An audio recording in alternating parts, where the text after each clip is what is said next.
hope you enjoyed yesterday's self-love series part 1, where we got to discuss the inner child. I wanted to stop in today and leave you with some processes so that you can understand how getting out of the frequencies of the inner child wound can be tricky, but what will take even more of your awareness and focus is really pinpointing why it's still triggering you. So I first wanted to start with the one that I think made the most impact for me, which was getting to know my inner child.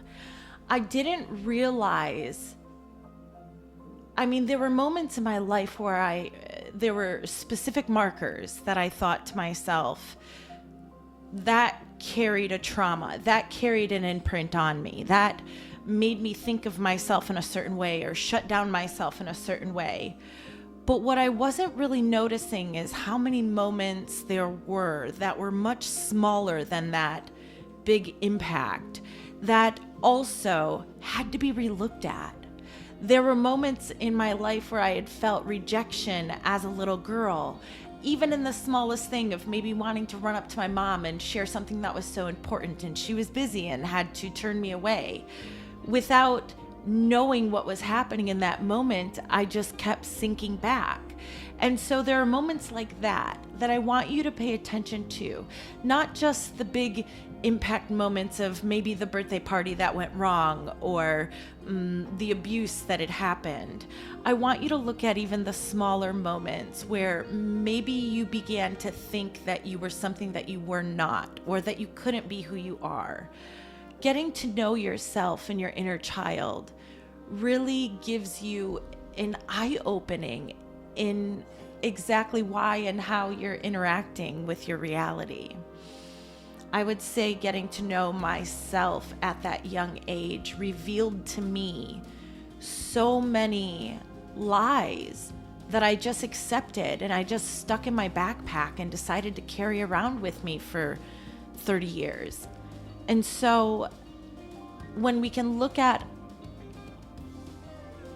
all of the inner child moments and memories with a certain objectivity, it allows you to really process what you experienced in that moment, and then what the ultimate truth is now that you have found your way back into your heart as an adult and have this more open perspective of life and what we're doing here.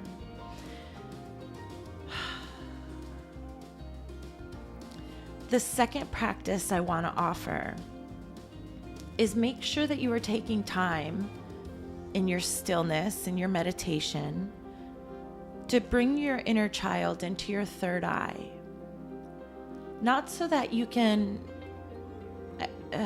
experience or relive that frequency, but so that you can go back into that moment as the adult that you are now and talk to your inner child in ways that make them feel safe and seen. The power of the energy that you shift in the moment that you bring your total awareness into the space of encouraging your own most vulnerable self, the most innocent pieces of you. You allow the light of that fullness to come back in. It's almost as though we start to erase the shutdown. And you don't have to work that hard at it. You don't have to sit around and try and constantly figure it out. When you can go and tune into that frequency and transmute it with your knowledge, transmute it with your wisdom, transmute it with the places where you have already remembered who you are, your experience within that energy changes forever. You don't have to get from A to Z. You just have to take the first step. You just have to get from A to B right now. So bring your inner child into your third eye and help your inner child feel safe and seen, acknowledged, showed up for. And if you're somebody that's sitting here saying that maybe this isn't important for you, it's probably the most important for you. I love you so much. Last and not least, pay closer attention to the moments that you're accepting old behavior. When you notice yourself having a reaction that you've already decided you had a new perception on, you saw in a new way, you decided that you were going to take the highest path, and you still catch yourself in an old behavior, don't beat yourself up for it, but remind yourself of what you're doing. Remind yourself of your intention in that moment, because that's a frequency of the inner child showing up. You're having a reaction because that frequency, that vibration that you are letting go of, it still feels a little familiar.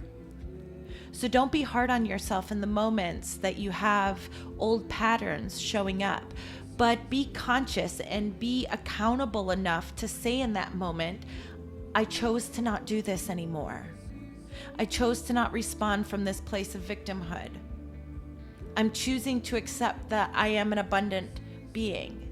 I'm choosing to accept my worthiness or love, whatever it is that you need, whatever it is that your inner child needs from you so that you can feel whole.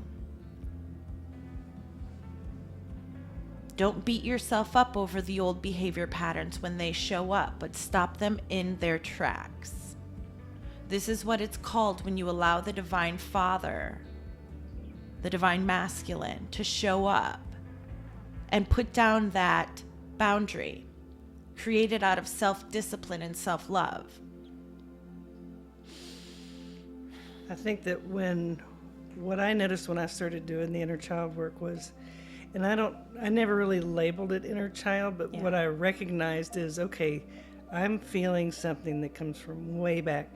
And when I just acknowledge that and then go into the feeling and then go, okay, so what is the truth here? Yeah. It's like, it's always opposite of what my belief system was. It was based on old stuff. And once I literally owned it, no, I'm really good at this. This is silly. It's bullshit. Yeah. And then you go back to the memory of the feeling that you were having when you got triggered, any kind of discomfort. It instantly goes away. And once you show yourself how easy it is to clear this stuff, I mean, it's instantaneous. You just show yourself one time, and it's like, bam, I've been living with this for 40 years, and I literally got rid of it in 60 seconds. By moving the frequency of thought. Yeah. By moving the frequency You're of just thought. changing your mind about something. Yes. Based on who you are now. The way you not see who it. you were. Yes. It's so powerful and simple. It's like, man, you can move mountains with this stuff. Yes. Mountains. But you have to choose to. Yeah. Because sometimes that frequency of this doesn't work for me, or I've tried this so many times, it can be familiar. It can be that old pattern that shows up.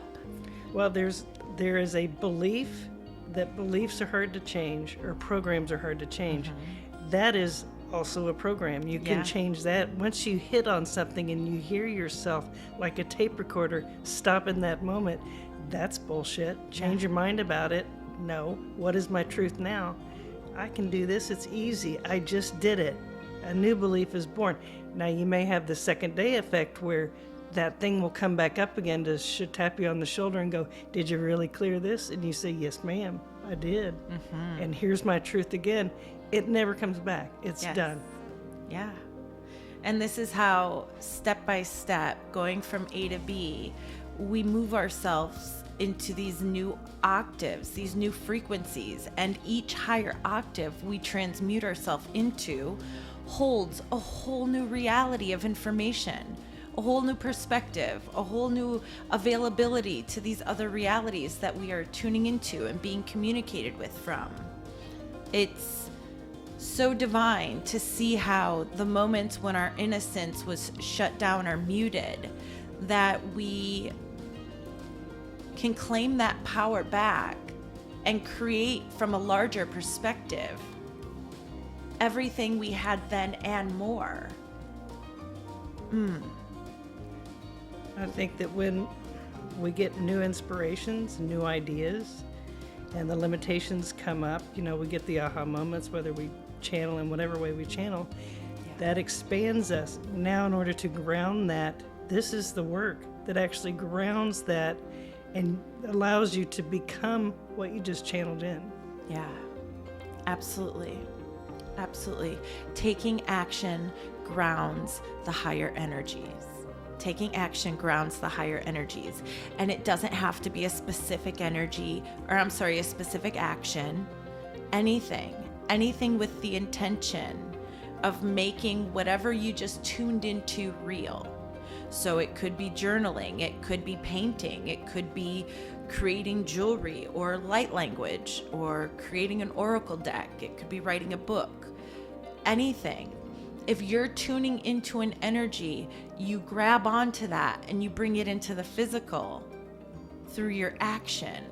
That's when we merge the divinity of the upper chakras, the divine feminine, and the lower chakras, the divine masculine. That's 0 point energy. All of creation comes into this place and becomes limitless. Okay, we are getting far away from the inner child, but wasn't that divine? So I'm just really excited to share all of these topics with you. I'm hoping that you're all enjoying this as well. It's really great to be here in this new space with you, and I hope you have a really beautiful day. We love you so much.